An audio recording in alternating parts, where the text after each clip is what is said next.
श्रीमद् भगवद गीता ज्ञान यज्ञ प्रवचन 104 अध्याय 2 श्लोक क्रमांक 61। ओम त्र्यंबकं यजामहे सुगंधिं पुष्टिवर्धनम् उर्वारुकमिव बन्धनान् मृत्योर्मुक्षीयमामृतात् समस्त जन कल्याणे निरतं करुणामयम् नमामि चिन्मयं देवं सद्गुरुं ब्रह्मविद्वरं वसुदेवसुतं देवं कंसचानूरमर्दनं देवकी परमानंदं कृष्णं वंदे जगद्गुरुं। ओम तत्सत। अर्जुन ने भगवान को पूछा था कि प्रभु व स्थित प्रज्ञ व्यक्ति कैसे बैठता है। भगवान उसका उत्तर दे रहे हैं। वे कहते हैं कि विषयासक्ति का नाश एवं इंद्रिय संयम, ये दो ही स्थित प्रज्ञ होने का कारण है। इसलिए भगवान अब इन संकल्पों को किस प्रकार बलवान बनाया जाता है उसकी एक युक्ति बता रहे हैं। बड़ी सुंदर बड़ी प्यारी युक्ति है। हम सभी को अपनाना चाहिए। भगवान कहते हैं तानि सर्वाणि संयम्य युक्त आसीत मत्परः वशे हि यस्येन्द्रियाणि तस्य प्रज्ञा प्रतिष्ठिता। तानि सर्वाणि संयम्य युक्त मत्परः आसीत। भगवान कहते उन समस्त इंद्रियों को वश में करके समाहित विक्षेप शून्य चित्त हुआ तू मेरे परायण होकर के बैठ जाओ। क्या बढ़िया बात। ही इंद्रियाणि यस्य वशे तस्य प्रज्ञा प्रतिष्ठिता। क्योंकि इंद्रियां जिस पुरुष के वश में है उसकी ही प्रज्ञा स्थिर होती है, ऐसा समझ लो। आइए इस पर थोड़ा चिंतन करते हैं। तानि सर्वाणि संयम में युक्त आसीत मत्परः, उन समस्त इंद्रियों को वश में करके स्वयं शांत चित्त होकर उन्हें परमात्मा के श्री चरणों में समर्पित करना चाहिए। देखो, इंद्रियों पर प्रतिबिंबित संस्कारों से भी अधिक पुरातन है यह आत्म तत्व। यहां पर मत्परः का अर्थ है सर्वांतर्यामी परमात्मा। आत्म तत्व और इंद्रियों के बीच जब अहंकार आकर खड़ा होता है ना, तब वह बहुत ही कमजोर होता है और उसकी आयु भी बड़ी अल्प ही होती है। संस्कारों की आयु अनादिकाल से है। अहंकार से प्रेरित होकर यदि साधक कहे कि मैंने इंद्रियों को वश में किया है, तो ध्यान रखना भाई, तो समय पाकर इंद्रिया इस साधक को गिरा देती है। अहंकार ही साधक को गिराता है। इसलिए आज तक किए गए हमारे अनेक संकल्प अनजाने में जमींदोज हो गए हैं। कोई भी संकल्प करो, इंद्रिया उन्हें अधिक समय तक टिकने ही नहीं देती। हम जो संकल्प करते हैं ना, इंद्रिया उनके विपरीत दौड़ने लगती है। जैसे उपवास के दिन इंद्रिया भोजन के बहुत ही नजदीक रहती है। भोजन का स्मरण होते ही जिह्वा से लार टपकने लगती हैं और मन उसी दिशा में दौड़ने लगता है। हम यदि उन्हें दिन में न भी दे भोजन, तो भी रात सपने में वह हमारे संकल्पों को तोड़कर षड रस युक्त भोजन के आस्वाद में निमग्न हो जाती है। वहां पर हमारी इंद्रियां भोजन का रस ले लेती हैं। इंद्रियों के पास जन्म जन्म के संस्कार है। वह भीतर ही भीतर उनकी जुगाली करती रहती हैं। हमारा संकल्प बेचारा बाहर ही लटक जाता है।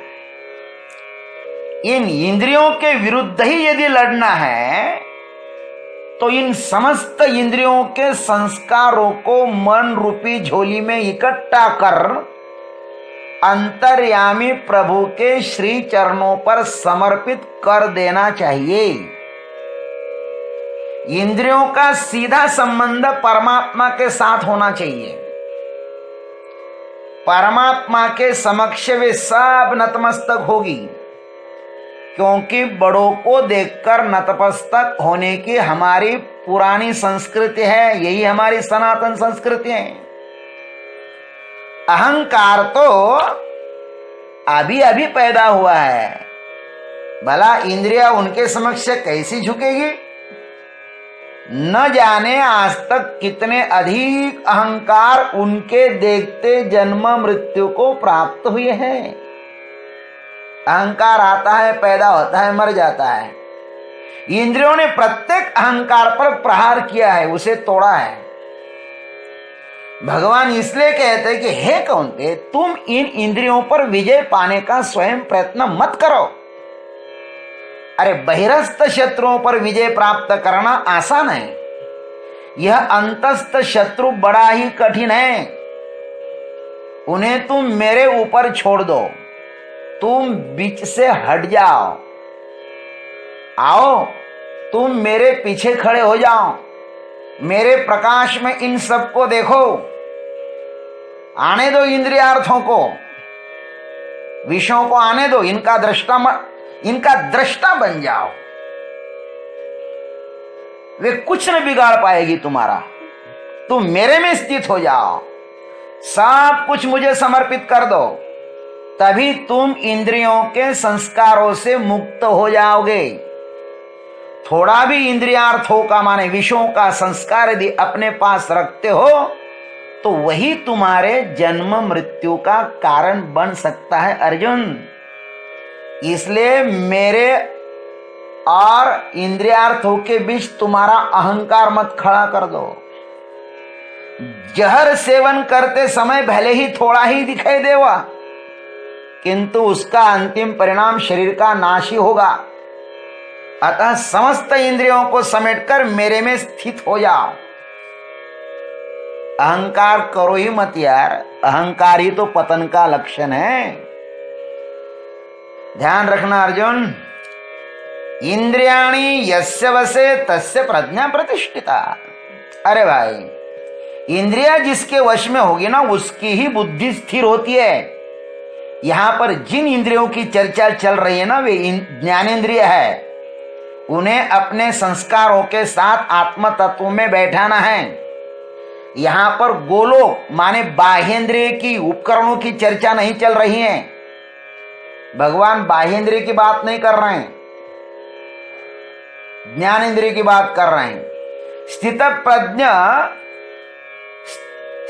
प्रज्ञ व्यक्ति, स्थिति को प्राप्त हुआ साधक, संप्राप्त इंद्रियार्थों का मात्र दृष्टा होता है। ध्यान रखना, जो व्यक्ति स्थित प्रज्ञता को प्राप्त हुआ है वह इंद्रियों का मात्र दृष्टा होता है। उन विषयों के साथ ना आसक्त होता है ना अनासक्त, क्योंकि अब पदार्थों में रस स्थापित करने वाला ही मिल गया। क्या बढ़िया बात है, अधिष्ठानी मिल गया तो उसे अध्यस्त में क्यों खोजे। स्वप्न दृष्टा का बोध होने पर स्वप्नस्थ समस्त सुख दुख तिरोहित हो जाते हैं। इंद्रियों के संस्कार अब तक बलात् समस्त मानसिक संकल्पों की मर्यादाओं को तोड़कर बाहर की ओर खींचते थे हमें, किंतु अब इस अंतःकरण में उन समस्त संस्कारों का जो अधिष्ठान है, आत्म तत्व, उनकी ही शरण लेने से, सबका अधिष्ठान क्या है? आत्म तत्व परमात्मा, उनकी ही शरण लेने से सब इंद्रियों के संस्कार तिरोहित हो गए हैं।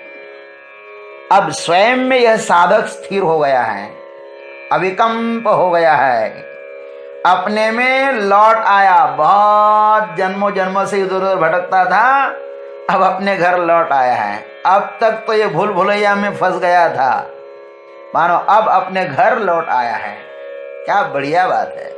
तो बैठना हो तो इंद्रियार्थों के पास मत बैठो, विषयों के पास मत बैठो, दुनिया के पास मत बैठ ले।